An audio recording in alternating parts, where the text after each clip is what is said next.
Welcome to today's live. My name is Brandy Shaver, and we are talking about how to build a profitable team without constantly replacing your people. And I just turned on my heater and now it's hot. You guys get nervous when you do lives. So for those of us that are meeting for the first time, like I said, my name is Brandy Shaver, and I help people build their businesses online by teaching you some branding techniques, how to use social media to grow your business and to build a team. So we're going to do this backwards today. There's actually 3 tips I want to share with you. But I'm going to start with the least, the least important, I guess, from number 3 all the way to number 1, just to kind of change it up. And when you're coming in, comment in who you are, where you're coming in from.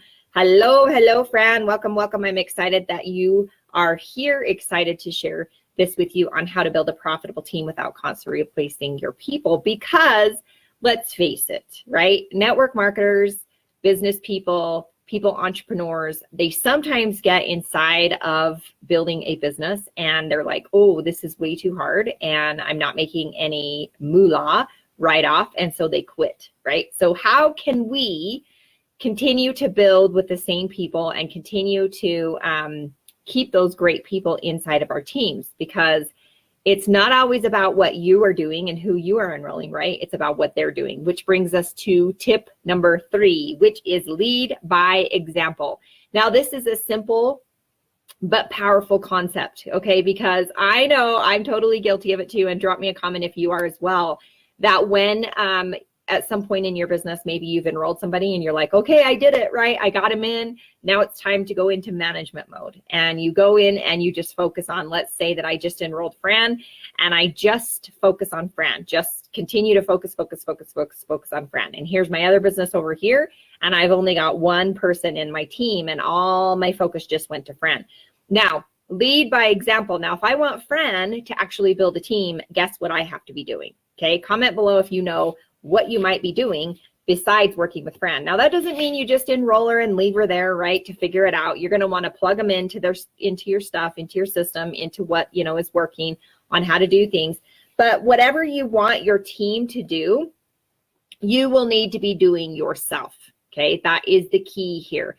The speed of the leader is actually half the speed of the team, okay? I'm just going to say it like it is. I know a lot of you are like, oh my gosh, what did she just say? I just said the speed of the leader is going to be, the team is going to do half of that. Okay, that's just the reality of how this works, building teams. Okay, so you've got to be doing it yourself. Now, here's another thing. A lot of people that we get into entrepreneurship and maybe we haven't seen a ton of success, right?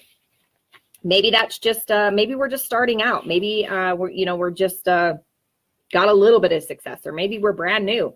And one of the things that I find that people do is they kind of like sit back and, like, for instance, let's say I enrolled Fran and I was brand new to my business. I kind of probably, when I was brand new, I would sit back and let my upline or, the actual company do most of the work. Okay. Now here's the key, because this is so important. This person, like if I enrolled Fran enrolled with me too. In this example, Fran enrolled with me so that I could lead her. Okay, she didn't enroll with the company. She didn't enroll with my upline. All those things are great. She enrolled with me. And so who do you expect that Fran is going to see needs to lead her? It's going to be me. Okay, so if I'm feeling a little bit like I've got imposter syndrome, a little bit like, maybe I'm not good enough, or, I don't know. Well, here's the key. Step into your badassness now. Okay, not later, now. Now, this is where you have to step into being a leader. That's where you're going to have to own it. You're going to have to own it. And it doesn't mean you have to be someone you're not. It just means that you are going to have to figure it out before you help Fran figure it out. Okay, and that might happen simultaneously. I might figure it out 5 minutes before I help Fran figure it out. But you've got to own it. You've got to be confident. You've got to be in that leadership position. Okay, so lead by example. And do it, and make sure that you are stepping into your own amazing self. Okay, so if you have a dead team, because I hear this a ton, I'm like, my team isn't doing anything, nobody's doing anything, blah blah blah, right? It's December, everybody's sleeping. I get it. Okay, they're going to do what you do. And here's the thing, if you've got a dead team, you are going to need to go enroll a new team. That doesn't mean you abandon them. That means you're going to wait until they're ready. If they want to sit, go ahead and let them sit. If they want to walk, walk with the walkers. If they want to run, run with the runners. Okay. Now stay in touch with your personal recruits. And this all goes inside of lead by example. So tip number 3, lead by example. If you've got a dead team, you've got to go enroll a new team. But you want to stay in touch with your personal recruits. Okay. Stay in touch with them. Find out how they're doing. Find out about their family. Okay. We're not just in business to build a business, right? We are in business with these people because we want to work with them forever. If you didn't enroll them to work with them forever, like if I enrolled Fran into my business, I want to work with her forever. I want to vacation with her. I want to do fun stuff with her. I want to see her grow. I want to see her team grow. I want to see her grandkids. I want to know all about her life. Stay in touch with those personal recruits. It's important. Okay, tip number 2 is work with the people that want it no matter where they are in your team. A lot of people in this business, in entrepreneur, in building teams, they fall into this mistake and they only work with their personal people, okay?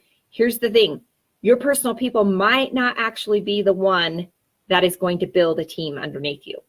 It might be somebody else that someone else enrolled. So it doesn't matter where they are in your team, work with the ones that want it right now. And like I said, walk with the walkers, run with the runners, but do not sit with the sitters, okay? Those sitters, if they're not ready, that's okay. That's okay. You love them. You love them where they are because we are not, I want to make this industry not a performance-based acceptance. I want to make it where everyone is accepted. If somebody wants to just make a couple $100s a month, that's awesome, right? That's great. Nurture that relationship. Be with those people where they are. But you've got to run with the runners when they're ready to run. And it doesn't matter where they are inside of your organization. Billy, that's a perfect example. It's usually 3 people down in line. And you know what? That is actually a great example because that is pretty much the truth. I wouldn't say 100%, but I would say they're usually 3 or 4 levels below you. All right. Some of your best people within your organization are not going to be your personal recruits. That's just the reality of this, okay? Your personal recruit might introduce you to a Billy Zerillo, which is totally killing it in his business, or a Fran, which is totally killing it in her business, which, you know, Alicia, okay? They're going to introduce you to people that you would have never met otherwise. But if you build the relationship and you work with the ones that are ready to run right now, give them your attention and go for it, right? They're going to be able to build volume underneath you. All right, and here's my number 1 tip, because I wanted to keep this super short today, is help your team succeed. Okay, now here's the thing. When someone joins your team, I get it. It's kind of exciting. Well, it's actually not exciting for me anymore because I've grown into a different person.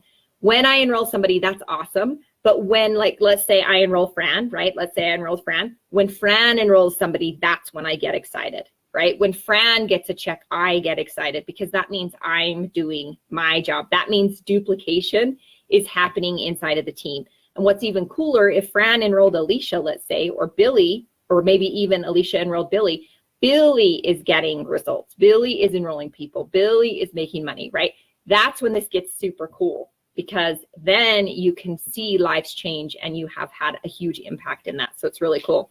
So you want to see them win. So you want to set up a system to where, you know, you're checking in with these people because let's face it, everybody's busy, right? You've got to be putting this stuff into your calendar because if you're growing a huge team, sometimes people fall through the cracks. So you want to set up some simple things, put in place, you know, maybe like, let's say I enrolled Fran and Fran enrolled Alicia and Alicia enrolled Billy. Maybe I have Billy in my calendar and I just put his name in every other week or something just to check in with him, see how he's doing, if he needs anything, okay? Intentionally building your business, but you've got to be working with the team inside of the team. So help your team succeed. Put promotions together, run challenges. You have to step into, and this goes back to being lead by example, is you have to step into being that leader. It's super, super important. So do you guys have any questions? Let me know if you guys are getting value. Let's see. Billy says, my problem was I wanted to do it all for them, and then they expected me to do everything. You got to teach them at the same time. That is perfect, Billy. You definitely do. You definitely have to pass that baton on, or you do a new job for yourself, right? You've got to definitely lead by example, but you've also got to let those people grow on their own and do some of it, right? Yes, get super excited when your team is duplicating what you're doing, Fran. That is perfect. I love that. So if you guys got value, hi Sharon, I didn't see you pop in. Welcome, welcome. meet everyone where they are at. That is important as well. You know, you may have new recruits that come in to your team that are brand new. Maybe they don't know anything about entrepreneurship. Maybe they're going to take a little bit more time to simmer in that pot. But if you build the relationship, keep with those people, help your team succeed on their level, meet them where they're at and help them grow, that's when things get really cool. And also the last tip, this is like your bonus tip, is to always be that servant leader. But like Billy said, you've got to protect your time as well, all right? Because you don't want to end up with another job where you're doing everything for everyone. So you've got to have some personal boundaries, personal time, make sure that you're doing, you know, that, taking care of yourself in the process and your family. Because if you do all of this and have a great team at the end of it, and then your family's like, you know what, all you do is work, that's a problem, right? So you want to set some personal boundaries as well, Billy. That was a great tip. All right, guys, if you got value, let someone know that if they need to know this information as well. Smash that heart button if you got value, and we will see you next time. Appreciate you all. Bye-bye.